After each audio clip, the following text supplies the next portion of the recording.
శ్రీ గురుభ్యో నమః. శ్రీమాత్రే నమః. మా భక్తి టీవీని ప్రోత్సహిస్తున్నటువంటి మా ప్రేక్షకులందరికీ ధన్యవాదాలు తెలియజేస్తూ 18 మే నుంచి 24 మే వరకు గల కాలానికి రాశి ఫలితాలు తెలియచెప్పుకుందాం. ముందుగా గ్రహస్థితులు.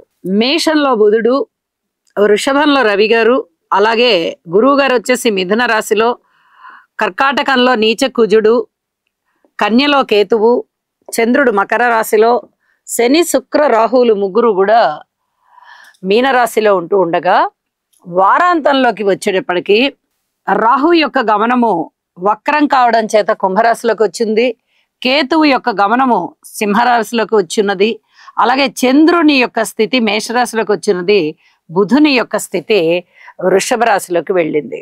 అంటే 4 గ్రహాల యొక్క రాశి మార్పులు జరిగి ఉన్నాయి. వారాంతానికి వెళ్ళేటప్పటికి చాలా అద్భుతమైనటువంటి మార్పులు జరిగాయి. ఈ గ్రహాల యొక్క మార్పు వల్ల, వాటి యొక్క దృష్టి విశేషాంశాల వల్ల ఎవరి మీద ఎవరి దృష్టి పడట్ల. ఒక్క శనిగారి దృష్టి మటుకు రవి బుధుల మీద పడుతోంది. వారాంతంలో రవి బుధులు, వార ప్రారంభంలో రవి గారు. ఇక మిగతా రాసుల మీద మాత్రమే గురువు గారి యొక్క పంచమ స్థాన దృష్టి, అలాగే నవమ స్థాన దృష్టి, సప్తమ దృష్టి, కుజుని యొక్క తులారాశి దృష్టి, చంద్రుని యొక్క దృష్టి పడుతూ ఉంది. కుజుని మీద నీచ భంగం జరుగుతోంది. అయితే మనం గోచారంలో ఇలాంటివి పెద్దగా తీసుకోని అవసరం లేదు. కుజుని యొక్క 8వ దృష్టి కుంభరాశి మీద పడుతుంది. అలాగే శని గారి యొక్క సప్తమ దృష్టి కేతువు మీద, తృతీయ దృష్టి రవి గారి మీద, దశమ దృష్టి ధనుసు రాశి మీద. ఎక్కువ శాతం రాశి మీద మాత్రమే దృష్టి పడుతోంది తప్ప రాశిలో ఉన్న గ్రహాలు ఎక్కడా లేవు. రాశుల్లో గ్రహాలు లేకపోవడం వల్ల లేదనమాట. ఇది కొంచెం దృష్టి విశేషాంశాల గురించి మనం తెలియచెప్పుకోవచ్చు. అయితే వారాంతంలో గురించి మనం ప్రత్యేకంగా చెప్పుకోవాలి. రాహుకేతువుల మధ్య అపసవ్య దిశలో మాత్రమే మిగతా గ్రహాలన్నీ ఉన్నాయి.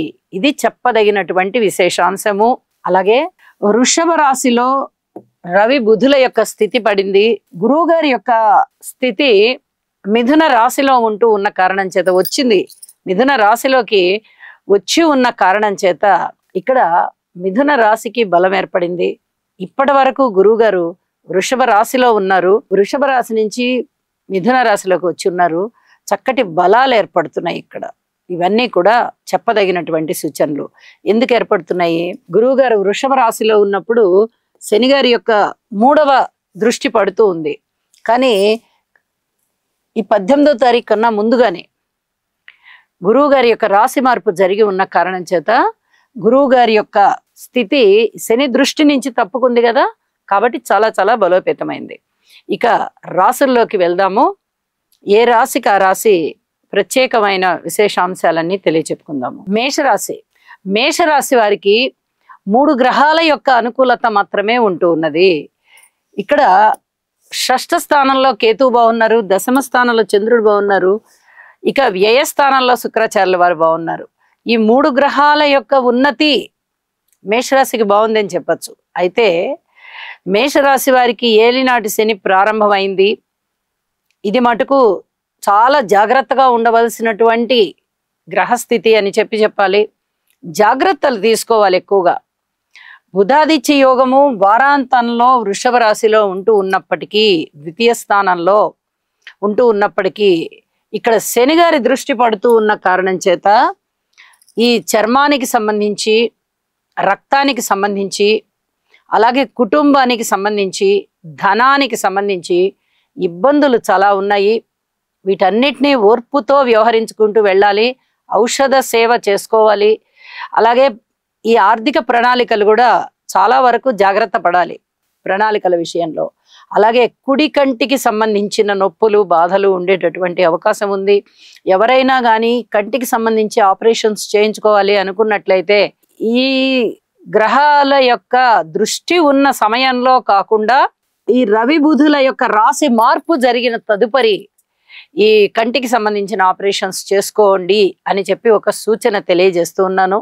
అలాగే ఈ 6వ స్థానంలో కేతువు గారి వల్ల మీకు అనేక రకాలైనటువంటి లాభాలు ఉంటూ ఉన్నాయి. అయితే ఇక్కడ మనం ఒక విషయాన్ని గమనించాలి. వారాంతంలోకి వెళ్ళేటప్పటికీ రాశి మార్పు జరిగిపోతుంది. మరి షష్ఠ స్థానంలో ఉన్నంత వరకు ఇస్తారా అంటే ఈయన బాల్యగ్రహం అయిపోతున్నారు కేతువు. ఇక మాక్సిమం 2 డిగ్రీలు 1 డిగ్రీ అలా వచ్చేస్తున్నారు. వచ్చేసి ఆ రాశి మారిపోయారు. వారాంతంలోకి వెళ్ళేటప్పటికి అంత పూర్తిగా ఫలితాలని ఇవ్వలేరు. అంటే ఇప్పటి వరకు ఇచ్చినట్టుగా అనుకోని విధంగా లాభాలని ఇప్పుడు ఇవ్వడం కష్టమవుతుంది. కాబట్టి కొంత తగ్గేటటువంటి అవకాశం కనిపిస్తోంది. భార్యాభర్తల మధ్య అన్యోన్యత తక్కువగా కనిపిస్తోంది. ఆరోగ్య పరిస్థితుల్లో జాగ్రత్తలు తీసుకోవాలి అని చెప్పి ఇక్కడ సూచనలు కనిపిస్తూ ఉన్నాయి. అలాగే కుటుంబంలో గాని, అన్నదమ్ముల సహాయ సహకారాల రీత్యా గాని, మాతృవర్గ రీత్యా గాని, రియల్ ఎస్టేట్ వ్యాపారస్తులకి గాని, గృహము రీత్యా గాని, గృహాల కొనుగోలు అమ్మకాలు ఇలాంటి వాటి రీత్యా గాని, వాహనాల కొనుగోలు అమ్మకాల రీత్యా గాని ఏదైనా సరే మీరు కొంచెం జాగ్రత్తగా ఉండాలి. కొన్ని పరిస్థితుల్ని వాయిదా వేసేసేయాలి. కొనుగోలు అమ్మకాలు లాంటి వాటిని వాయిదా వేయడం చాలా చాలా మంచిది. అనుకూలమైనటువంటి గ్రహస్థితులు కనబడబోవడం లేదు. ఇది చెప్పదగినటువంటి సూచనగా తెలియజేస్తూ ఉన్నాను. అలాగే ఏదైనా డాక్యుమెంట్స్, ముఖ్యమైనటువంటి డాక్యుమెంట్స్ ని, విలువైనటువంటి వస్తువుల్ని జాగ్రత్త చేసుకోవాల్సినటువంటి పరిస్థితి కనిపిస్తోంది. సంతాన రీత్యా ఓర్పు కలిగి ఉండాలి. అలాగే భార్యాభర్తల అన్యోన్యత రీత్యా ఓర్పు కలిగి ఉండాలి. ఇంకా వివాహాది శుభకార్యాలు జరగాలి అంటే ఇంకా కొన్ని సంబంధాలు మీరు వెతకవలసిన పరిస్థితే ఉంటుంది. దూర ప్రాంత ప్రయాణాల విషయంలో ఎక్కువగా ప్రయాణాలు చేసేటటువంటి పరిస్థితి కనిపిస్తోంది. తండ్రి గారి వైపు నుంచి పూర్తిగా సహాయ సహకారాలు అందబోవడం లేదు. ఉద్యోగ రీత్యా మటుకు కొంచెం సంతృప్తికర వాతావరణం కనిపిస్తోంది మీకు. అమ్మయ్య, ఉద్యోగ జీవితంలో అయితే నేను కొంచెం హాయిగా ఉన్నాను అని అనుకుంటారు మీరు. అది ఒక్కటే మీకు చాలా చాలా సంతృప్తి కలిగించే విషయం అని కూడా తెలియచెప్పచ్చు. ఇక వారాంతంలోకి వెళ్ళేటప్పటికి చంద్రుడు రాశిలోకి వచ్చాడు, బుధుడు ద్వితీయంలోకి వెళ్ళారు, కేతు వచ్చేసి పంచమంలోకి వచ్చారు, రాహు లాభంలోకి వచ్చారు. ఇక్కడ చూడండి, బుధుడు చాలా బాగున్నారు, చంద్రుడు చాలా బాగున్నారు, రాహు చాలా బాగున్నారు. కేతు ఇంకా అంత అనుకూలత రాలేదు. అంటే వారాంతంలోకి వెళ్ళేటప్పటికి పరిస్థితులు చాలా మారి విందు వినోద కార్యక్రమాలలో పాల్గొనడము, అలాగే మంచి శుభకార్యాలలో మీరు ప్రధాన పాత్ర వహించడము, కుటుంబ రీత్యా కొంచెం అనుకూలమైనటువంటి పరిస్థితులు ఉన్నాయా అని కాస్త సంతృప్తి పడేటటువంటి కాలము, ఊహించని విధంగా ధన లాభాలు కలిగేటటువంటి కాలము కనిపిస్తూ ఉంది. ఇక కార్మికులు, కర్షకులు, నేత పని వారు, చేతి వృత్తుల వారు ఇత్యాది వారి విషయంలో కొంచెం జాగ్రత్త వహించండి. వారికి కష్టం ఉంటుంది, దానికి వెంటనే లాభం రాదు, కొన్నాళ్ళు పడుతుంది. ఇది చెప్పదగినటువంటి సూచనగా తెలియజేస్తూ ఉన్నాను. అలాగే శనిగ్రహ స్తోత్రాలు, ఆదిత్య హృదయము తప్పనిసరిగా పారాయణ చెయ్యండి.